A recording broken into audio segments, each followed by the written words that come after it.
Hey everybody, happy Tuesday, January 16th. It's the Plant-Based Morning Show. We are presented like we usually are by Compliment, which is lovecompliment.com. Good plant-based products, supplements, compliments, whatever you want to call it. Anyway, that's why we do this show every single day. And there's new stuff in the works on this podcast feed. If you're on the podcast feed, which you should be, you just go to Apple Music if you're not, or you go to Spotify if you're not, and you subscribe to the Plant-Based Morning Show, or No Meat Athlete Radio, because we are adding a new show to that feed. News to come on what exactly it is. But anyway, I think the feeds may actually do some switching around. You may have to jump over to the No Meat Athlete feed, which means if you're not paying a lot of attention, you could be lost. You could never get any more episodes. But I think this stuff will all shift over to the No Meat Athlete feed. I know, Doug, it would be crazy, wouldn't it? It's going to be the Wild West out there, just yeah. Where do you go? You should go to the old Trail Talk feed, I don't know. Rock right. Runner could come back. That's where it all happens. Maybe that is the place to go. Yep. We will see. All right. Well, how's it going, Doug? How are you today? Matt, I'm good. I'm very good. It's Monday, but it's Tuesday. It's Tuesday, but it feels like Monday. Right. So that's exactly.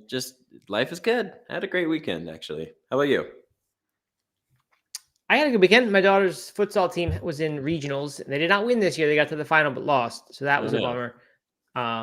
Means we won't be going to Kansas City in the summer, which can't say I'm too sad about. Bummer. But anyway, it was fun to watch them play. But we did that the whole time. I realized there's sort of a perfect storm of off days has been happening. We had this huge Christmas break, of course. Yep. Did we get off early for Christmas week? No, we went right up to Friday, right? We went all the way to the end. We got a Friday off. Friday the 22nd. We took Friday off, yeah. Mm-hmm. We did? The 22nd we took off of work? Okay. I think so. Well, anyway, then we had a short week that week if we did. If not, we still kind of mailed in Friday work. We just fooled around. So that was basically a short week. Then we had this short week after the big break from January 3rd through 5th. That was only a 3-day week. Yep. We came off of that week. And did we have a full week or did we have a day off or something? I think we had a full week. We had a full week, yes. But we knew on that full week that we were headed into a 3-day weekend. See, that was the key. That's right. So that made that week tolerable. And now we have this short week, which we always say that's the sort of the best part of a 3-day weekend is the 4-day week. Little known thing. You get kickback at the end of that. You get this short week at the end. And that's really nice. But then I think after this week we've got a full legit week and there's no day off the next week. Oh, but I got a surprise for you that I haven't told you yet. Okay. All right, what do you got? It better be good. I'm taking a couple days off next week for my birthday. Yeah. So, so the show gets off. You don't have to do this, I guess, but right. No. Okay. You didn't tell me that yet. That's interesting.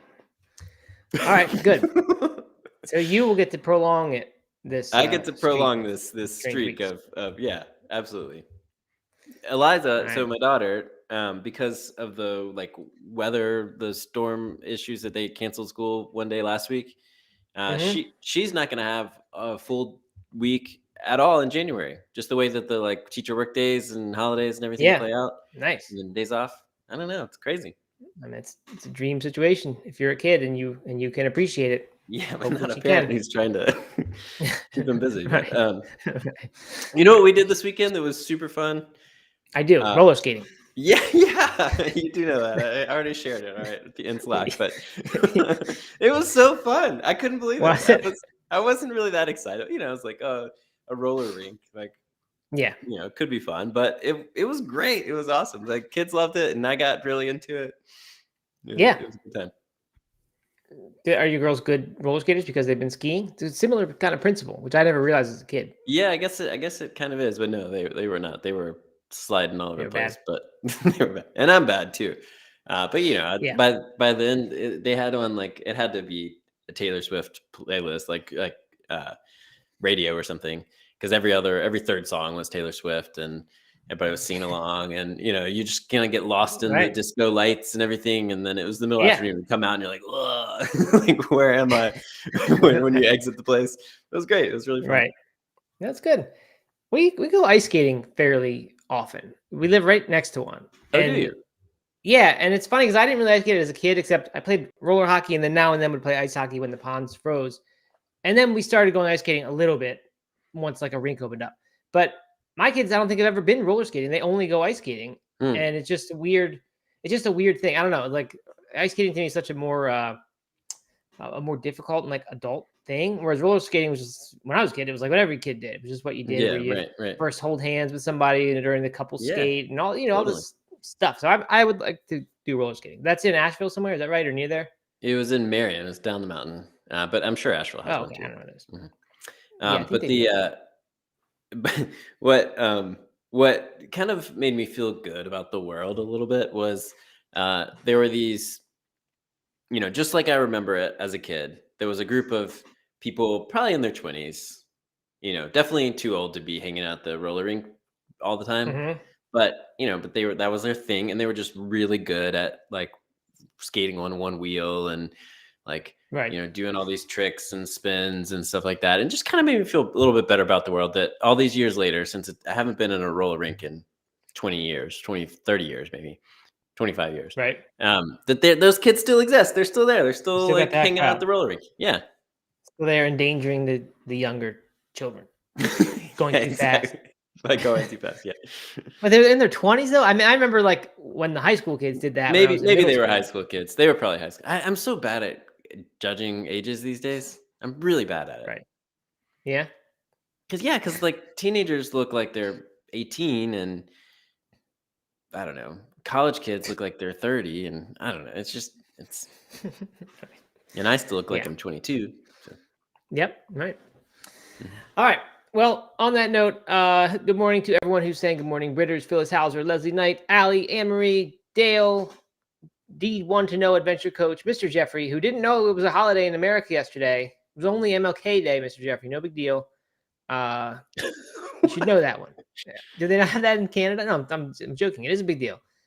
I was really surprised how many things went on MLK Day. My son had soccer practice. My daughter had her finals. And I thought, that's weird. It seems to me like we should have off for that day. Like, I mean, people should really be off. But no, not everybody is. Anyway, yeah, so that's why it was a holiday weekend. And good morning, Emily, who just showed up. So what else? Anything else, Doug, before we jump in today? We got some good stuff. I do have something news kind from of. you? Okay. This is maybe a tip. Maybe everyone knows this except for me. I'm not sure. We were doing some budgeting over the weekend, and we were wondering how much.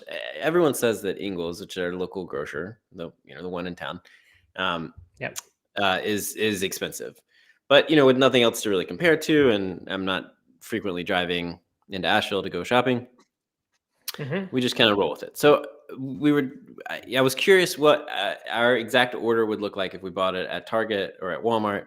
And so I built it out online on Ingles, and I built it out at Target. And I mean, I was really quite blown away at how much more expensive the grocery store was than Target. Oh, really? And I mean, it was anywhere from, and I don't even think of Target as being that budget, but for all of your, your pantry goods and things like that, it was anywhere from 20 to $1.50 per item cheaper. And it came out to over $50 cheaper to shop it at Target than at Ingles. I was really blown away by that. So I don't know if this is a tip, but just something I'm throwing out into the world. If you always shop at the same place, maybe branch out. Maybe see what if you care about saving a few bucks, bargain shop a little bit. And if you currently go to a specialty sort of local place, go maybe to a bigger box store, more national chain, where it will be cheaper. Basically. Yeah, that's what I'm saying. No, I mean, I guess just. Right. I mean, there are certain things that I will continue to buy at like the health food store or at the farmer's market. But a can of beans is a can of beans. Can of beans. I don't know if that's actually true, but a can of beans from organic beans. True. Do you think that's true? I mean, I've never really noticed any difference in the bean cans. And I don't know. It feels like I can support a big box store for my can of beans. Don't you have some sort of personal vendetta against Ingles or something? Don't you, for some reason? Yeah, maybe we don't talk about that here, but no, transparency is important. Yeah, let's make sure people understand. No, The context. I wish they, they're from Black Mountain. They were established in Black Mountain, and they do very little to like support the community. There should be like the Ingles Little League field or whatever. Mm-hmm. Right. That's how they would prevent segments like this from coming up on the show. Exactly. Compare their prices to Target. Yeah. Yeah. Okay. All right. I guess I have to agree with you there. Yeah. All right. Good. Well, that's actually good to know. We spend too much on groceries, as I always say, and I've never really considered Walmart or Target as viable grocery options. I guess I would just assume that I couldn't find what we want there.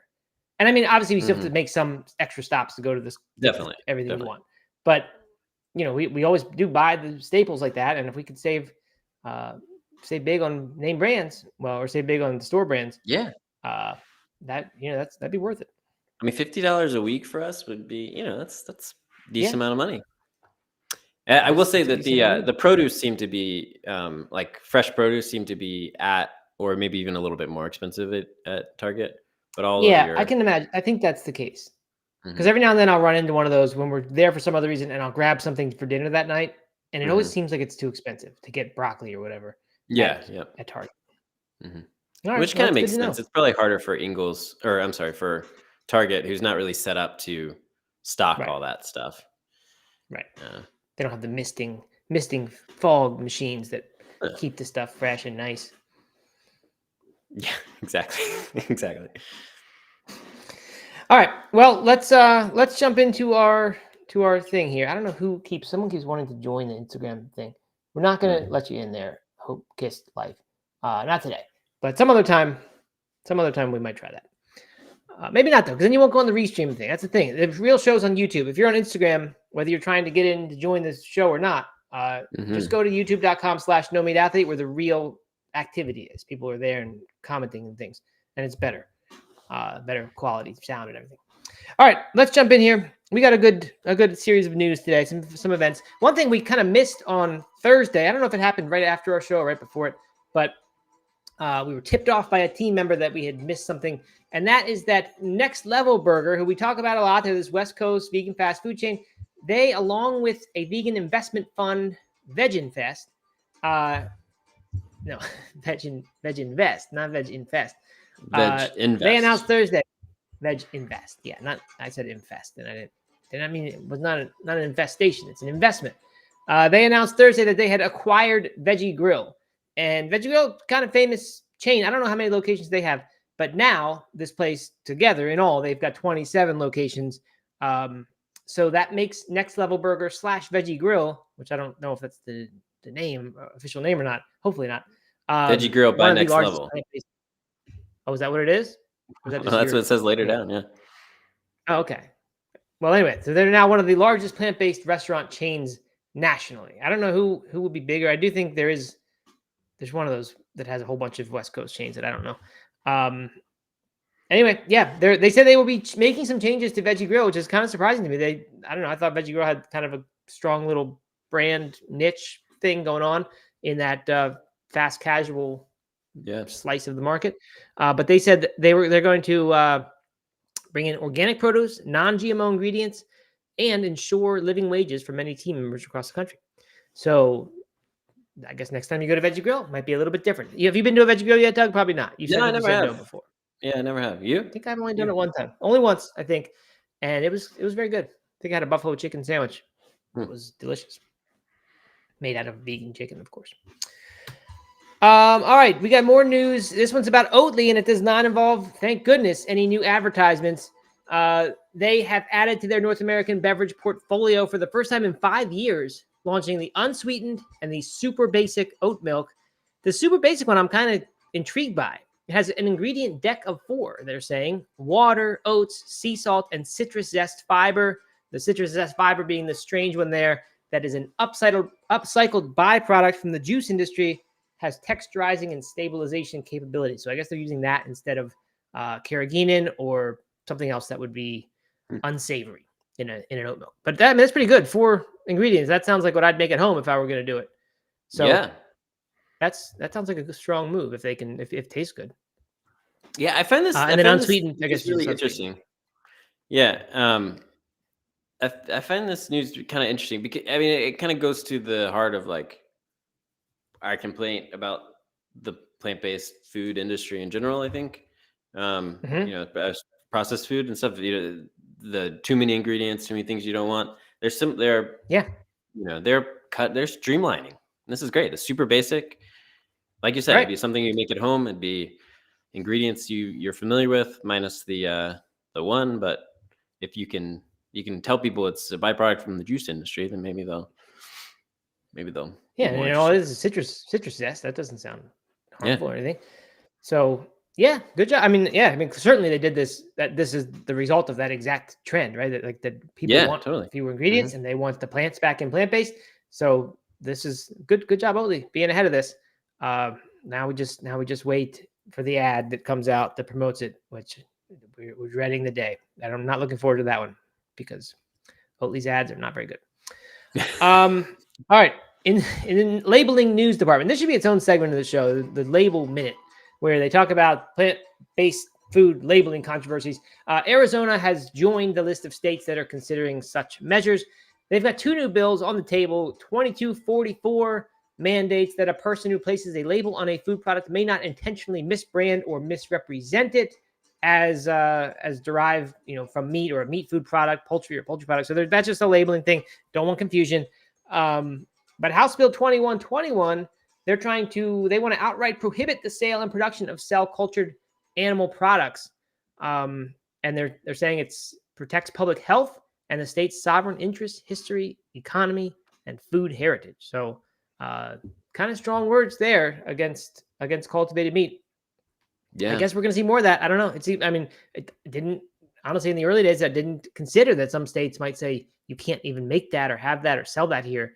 I just didn't realize it would be quite so controversial as that. But yeah, apparently it is. And over in France, where they've been doing this stuff for years, 5 years, in fact, the French Supreme Court has ruled in favor of Nutrition and Santé Group, which had been accused by the meat lobby Interbev of unfair competition and misleading plant-based meat labels. So it's a good thing that Nutrition and Santé won this thing. The court confirmed that a risk of confusion between steak and veggie steak had not been established. And that's what we seem to hear over and over, is that there really isn't very much confusion with the customers between the things when you label them plant-based steak or plant-based meat or whatever. People get that it's not really from an animal. And most of these laws seem to hinge on that people actually are confused. So that's good. Doesn't end it. There's still more stuff going on in France where they want to prohibit more than 21 meat names. But that's a small victory right now. Aldi, Doug, has made a new their own vegan private label brand in Germany, coinciding with January. They're calling it MyVay, MyVay, which the only thing I can think here is that they're making fun of the way German people would say a W in English, and they say it as a V. So it's my way, but they're calling it MyVay, and V is, the first letter of vegan. Could that possibly be what they're doing with that? Possibly making fun of the country for how they speak a different language. I mean, it's not like a Jewish Hebrew thing. I think it's Oive. That'd be different. This is Germans. I don't know. Yeah, I don't know. It's pretty weird. Yeah. So anyway, they're their own store line, so that's kind of cool. Different formulations for Aldi Nord and Aldi Süd. What's up, Doug? Somebody get offended? So VAU, no. VAU, pronounced VAY, is V in German, according to Google. Okay, so it's my V, right? Just spelled out, which doesn't really make sense either. My V. Okay, I guess it's right. It's just weird. I mean, they would use an English name for a product, but I guess that's not unheard of. I don't know. Don't fully understand, but the Wonder Chunks. Yeah, I saw a picture of the Wonder Chunks. Wonder Chunks look pretty good, actually. I would like to have access to those Wonder Chunks for a lot of different foods here, like a vegan beef stew or something like that. But there's not really such thing here. You have to kind of make your own Wonder Chunks at home, as far as I know. I don't know if I want to try your Wonder Chunks. All right. So there's your weather report. Couple comments from the audience here, going in reverse order. Emily says, believe it or not, Whole Foods has some of the cheapest tofu around me, counterintuitive. And that is true. I have noticed that Whole Foods has very cheap tofu compared to like Harris Teeter for sure. Always cheaper there. Emery says, Ingalls seems like Publix. So when we go to North Carolina, we think nothing of it. I try to go to Trader Joe's. I don't think of Ingalls as Publix. I don't know why. I think of Ingalls more as like a giant kind of store. I don't know. Publix is like its own thing to me, different. I don't know. Let's see. British says, I need to bust out the skates. The rink was my hangout in my teens. And yeah, I think a lot of us, that was really where you went to mingle with people. There or the mall. And malls are coming back, they say. I wonder if roller rinks are coming back. Was it crowded? It was full. It wasn't crowded, but it, there was a birthday party going on and people skating around. So I wouldn't call it crowded, but but it was full for sure. I mean, I would guess that 15 years ago it was probably empty. I bet no one was going to roller rinks a while ago. I bet you're right. Just going out on a limb here. I think when technology, everyone thought technology was awesome and iPads were cool and we were doing all that, nobody was going to roller rinks. But now we've kind of realized it's actually not really that fun. So we should go back to roller rinks and malls, and I think that's what's happening. Hey, I got a cultivated meat thing to share. I was having dinner with a couple friends the other night, and somehow cultivated meat came up, and both of them being meat eaters, they asked if I would try cultivated meat or if I would start eating it, and I said, yeah, I'd definitely try it, and they said they wouldn't, which I thought was interesting. Oh yeah, why? Yeah, too gross. They have no interest in. Yeah, they have no interest in it. It seems too weird. Don't know if they can trust it. Yeah. So.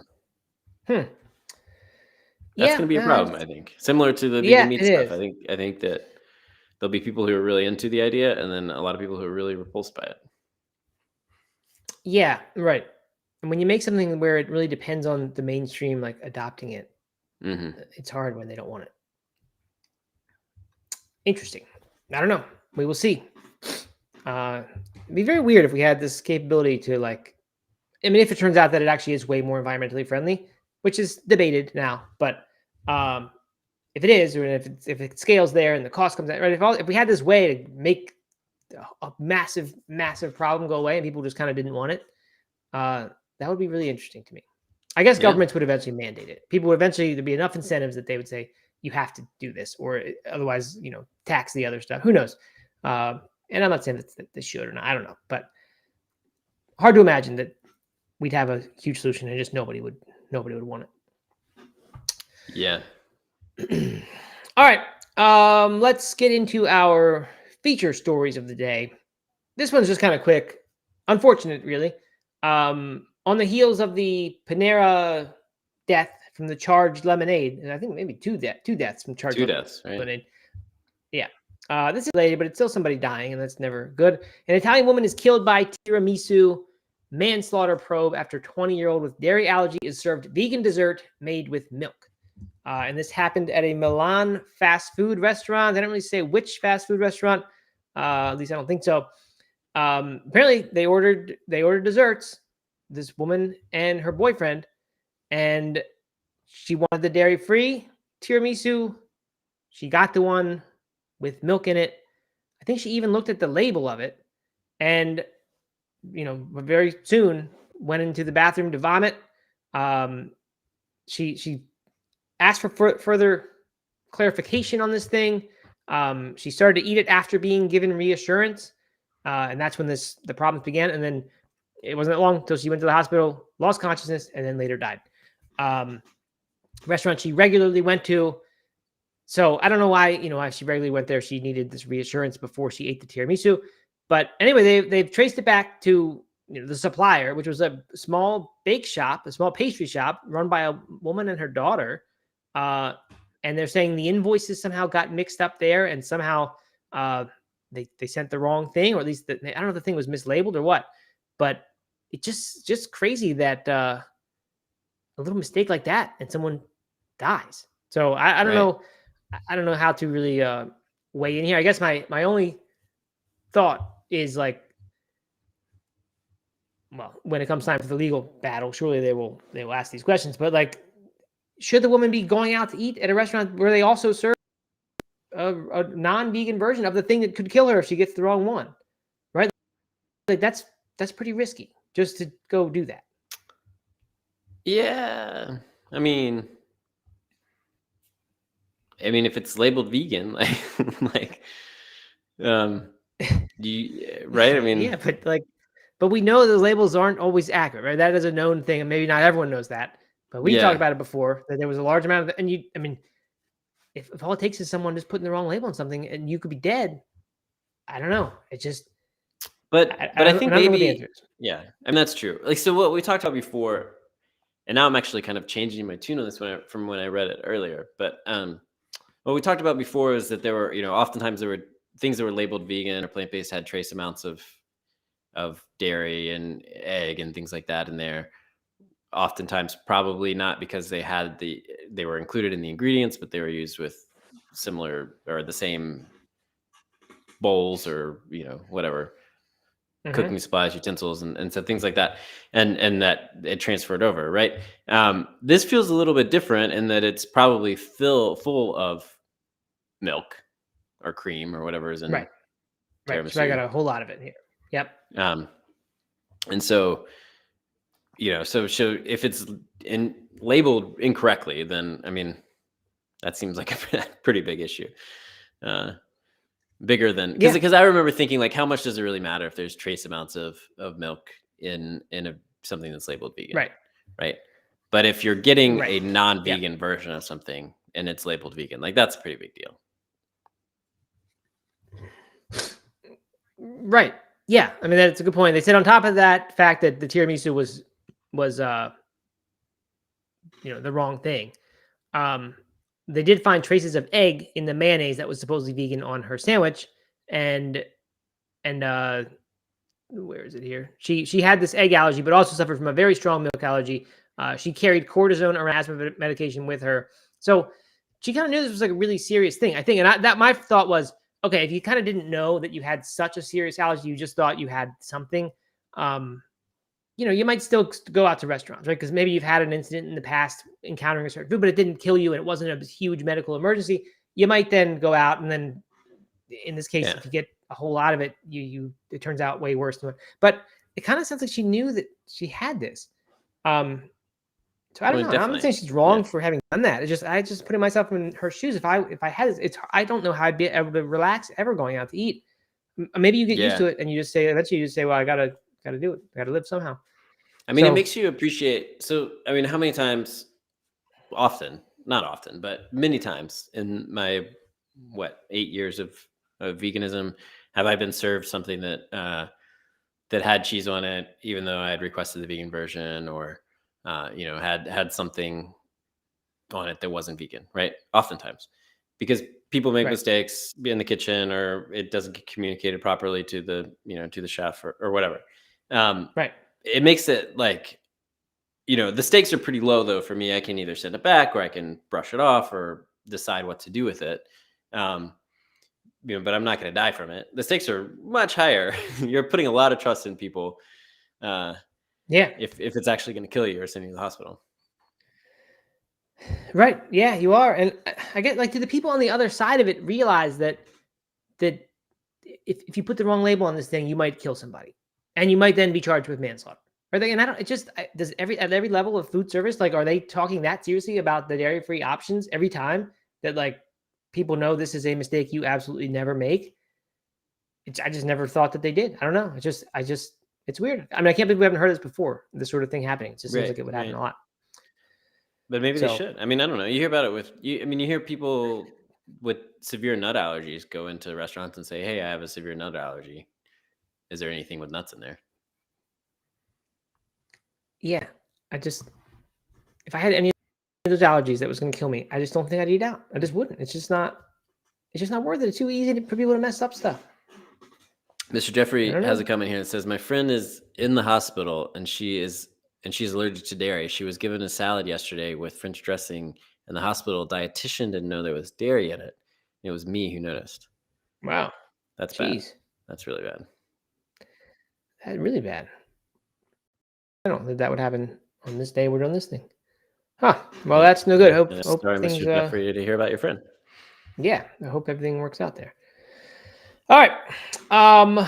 Moving on to the next one, and this is an interesting article. I don't know, it's not the type of thing we usually do here. We're certainly not going to go through all 100, but VegNews, who recently seems to be our friend, has put out the top 100 vegan cookbooks of all time. Reminder: we're in the VegNews, not Oatly Awards, the Veggie Awards. You can go vote for us in the Veggie Awards at VegNews. Plant-Based Morning Show is there. No Meat Athlete Radio is there. If you're going to vote for one, I'd say vote for Plant-Based Morning Show. It's more likely to win. It's new, relevant. That's what we've got going for us compared to these other ones that have massive audiences and actual credibility and things. We're new, and so we get that. So go over there, vote for Plant-Based Morning Show if you'd like. Anyway, question 32. Top 100, number 32. Can you skip right to that? Or you have to do all of them. You don't have to do all of them. You have to thumb over a couple times, but yeah, you can skip right to it. Just vote for Plant-Based Morning Show if you want. But you might, while you're there, you might as well vote for your favorite vegan cheese and all that stuff as well. Yeah, right. All right. Anyway, so of course I saw this headline. I thought, "Where's No Meat Athlete Cookbook? Did it make the list, or are they angry? Do they blackball us because of our content on the show?" And time and time again, they don't blackball us for things. They seem to really just have never heard any criticism we've given. And we are always nice at the end to say we like VegNews. We get a lot of content from them, and that's all true. It is. So anyway, we are number 45, and that is good because it is better than it's higher than Issa Does It. Can you believe that, Doug? Oh, I cannot believe that. I think it's wrong. I think it's a misnumbering. Someone messed up that ranking. The things should be swapped, in my opinion. Mm-hmm. Right? I mean, Issa Does It is just great. It's a great book. It's a great book. However, I can make other arguments on the other side. Top 24, I was not too impressed with the top 24 page. You got to click one, every 25 at a time. I don't know. And you know what? There's some notable snubs here. Like there's no Plant U book in here. Yeah, there it's is the 54. Plant U. Yeah, but it's not the original Plant U. It's the upcoming, what's her segment? Scrappy Cooking. Scrappy Cooking. Yeah, it's that one, which is not even out yet. Oh, yeah, that is bad. So I think maybe because they put that in, they didn't put the other one. It just seems like that. I mean, that should be here. It's just a good book. What's the title of this list of all time? Yeah, top 100 All-time. vegan cookbooks of all time. The vegan cookbook market is consistently growing. So many great options, but here we've narrowed them down to our top 100 picks of all time. Yeah. I mean, this is interesting though, because is it the most influential vegan cookbooks? Is it the ones that have, right. Are essential staples? Should the top 5 be in every vegan's bookshelf? Right. I don't know. I don't know. How do you? And this was written not just by Charlotte Pointing, but by the whole VegNews editorial team. I think. VegNews editors. So a lot of people here, and they didn't really say what the criteria are, but they're definitely missing some influential ones. I didn't see Forks Over Knives cookbook. That's pretty big. None of the Engine 2 stuff did I find, which is kind of shocking to me. Engine 2, the original, that's just huge smash hit. Yeah. And then remember Thug Kitchen, which rebranded to Bad Manners. I didn't see that one, which maybe didn't get included just for that reason. Controversial. I don't know. So that wasn't there. But when you talk about influence, that was number one of vegan cookbooks for years on Amazon. Right. So odd to not see it. But again, maybe the other issues prevented it. Anyway, I don't know. Number 1 is Veganomicon, which that's Issa and Terry Romero. I think that one, was at the time it came out, 2007. It was the best one. Right. I don't think it is anymore. Well, and so this is where the criteria matters, right? Because I would say that's a hugely influential cookbook for a lot of vegans, right? It could be the number one. It should be number 1 for that. As far as most famous, most influential, most important. but it's just not the best anymore. It's not the one you have to get. There's plenty of books that have as good recipes, and I think even Isa, I like Isa does it better than Veganomicon, and I like Terry Hope Romero's Viva Vegan better than Veganomicon. So I just I don't know if that book is so special, but at the time it was. Number 3, the Korean Vegan. I have that book, and I just have not really been able to find great recipes in it. I've made a handful, and I don't know, it's hard to get the ingredients. So I haven't loved it. It did win the James Beard Foundation Award, so they know more than I do. So that's good. How about this number 2, Vegetable Kingdom? Have you? I've seen that one before, and I've never really gotten it. I guess I've always assumed Brian Terry is going to be like Southern soul food because I have another book of his that is that. But maybe that's not a fair assumption. Maybe I should look closer at it. Yeah. So I don't know. I mean, that's I don't know. It looks like a good book. It looks like an authoritative sort of book. At one point I looked at it and I looked at reviews and for some reason I didn't get it, but looks like it could be good. Artisan Vegan Cheese, Miyoko's from a small publisher. I think that's from Book Publishing Company, maybe. But that that book just looks old when you hold it. Like it's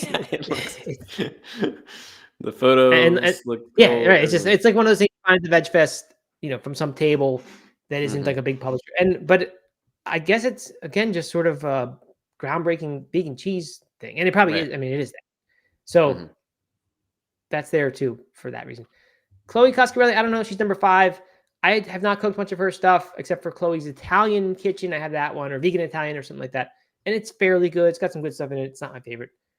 At number 6, 1,000 Vegan Recipes. This was a classic book for sure. Yeah, another influential one. Yeah. Yeah. We used this one a lot back in the day. And I don't know if it's still that great, but it's got a ton of recipes in it, and that's good. 1,000 to be exact. Yeah, there you go. All right. Others worth pointing out. Pinky Cole, Eat Plants Bitch, which that came out in 2022. We talked about her a lot. So that's number 17. That's good. Tabitha Brown, who we also talk about. She's number 18, Cooking from the Spirit. Also, I thought it was funny. Oh, there's Brian Terry. His Afro Vegan is number 23. So he's got number 2 and 23. That's pretty good. Okay, number 11, Oshi Glows for Dinner, which is one I don't have. Again, this is not her most influential book, but it's number 11. Right. It's the highest rated. And I looked and I didn't see her other one anywhere. And maybe they just wanted to do one per author, which I thought the same thing. But then Issa's stuff is all over it. Issa's got like 20 in here. So I'm not sure what the methodology was. Yeah. I thought it was funny. Just ahead of No Meat Athlete Cookbook, at number 44, is a Sam Turnbull book. Not the easy vegan cheap whatever one that I have. But she beat you up though. She did, and I just wondered maybe VegNews does listen. Maybe they did that on purpose because they heard me at one time unfairly criticize Sam Turnbull's book based on the cover, and then I ordered it because I felt bad, and it's a good book. But I just wondered, did that happen on purpose? I don't know. I think that we think more about what VegNews thinks on us than they ever thought about us. Like, when there's sports teams and there's like a rivalry and the team that always loses, like they think they have this big rival. Like when I went to Boston College for one semester, we thought our big rival was Notre Dame because there was this big game every year. But then if you ask a Notre Dame person, they don't care about the Boston College game. It doesn't matter to them. It just is. I mean, yes, they play every year. I think they're both Jesuit schools and they're in the same or we're in the same conference. But they don't care. It's not a rivalry. They just always win. So I think VegNews, we're not even on their radar as far as a potential rival. So, that's what I think is happening. Yep. I think you're probably right about that. But anyway, good list. I like this list. I'm glad they made this. I'm surprised they hadn't made this before, if they actually haven't. You don't see a list like this too much. This is good. I'm glad it's a good list. Yeah. Yeah, I am too. Anything else? Any final thoughts, Doug, on the list? No final thoughts. I mean, there's definitely some surprises here. I wish they did talk a little bit more about the methodology, but because I don't think if I were if I were new to being a vegan, I wouldn't start at number 1 and just start working through these cookbooks. Right. That would not be the best thing you could do for sure. Because you're getting old. You'd be getting old, important books in the history of vegan cookbooks, but not all that relevant now. Yeah. All right.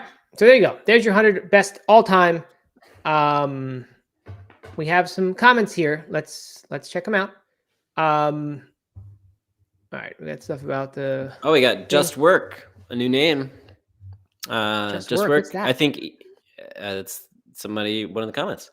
I think Issa. Okay. I think Issa Does It is better and more modern. Agreed. Yeah, exactly. That book should be, to me, that's top 10. I mean, that could be top 5 as far as. I went through several years without using it, but I've always liked it, and it's just a versatile, useful book. And Just Work also says the methodology was when the book is good, it's good. LOL. So yeah, maybe that's what they did. Maybe they didn't think too hard. And I love Mr. Jeffrey here, telling him to like the vid before you leave. You want to work for us? It's great. Thank you, Mr. Jeffrey. Yeah, and that goes for everyone else, not just Just Work, but everybody. Please, please like the video before you go and sign up, subscribe, turn on alerts, turn noties on, as they say. Britters wants to know, is the one by America's Test Kitchen on there, or is that too mainstream? That definitely should be on there. That's a fantastic book. Vegan for everybody, or vegan for everyone. I think it's everyone. Great book. No, Vegan for Everybody by America's Test Kitchen. I don't think it shouldn't be too mainstream. Mainstream's what we want. That's how we grow. So I think that should be there. Okay, so that's it. Little Korean vegan issue here from Mr. Jeffrey. I really like the Korean vegan, but it's certainly hard to find the ingredients if you don't know where to go. I have a Korean market 4 blocks from me, though, so I'm lucky. Yeah, I one day went on a Sunday out to like 2 Korean places, and I just could not find. I just couldn't navigate the stores. I had no idea what I was looking at, and could not find the things that were on my list. So it's just hard. My own fault. Yeah. All right. Anything else? Or is that our show for today? That's our show. It's our Tuesday show. Thanks everybody for coming, listening. All right. Look for the new No Meat Athlete radio format happening soon. Can't tease any more than that. And look for this new show coming on here. What we're gonna have I think 5 shows a week, and they're gonna be on the No Meat Athlete radio feed probably. So you will need to move over there, but it's gonna be good. And they're not all plant-based morning shows. So we'll talk about that soon. Maybe within the rest of this week, I may be able to announce officially what's going on. But it's good. Big news. Big news. All right. Thanks, everyone. Enjoy your Tuesday, and we will see you Wednesday.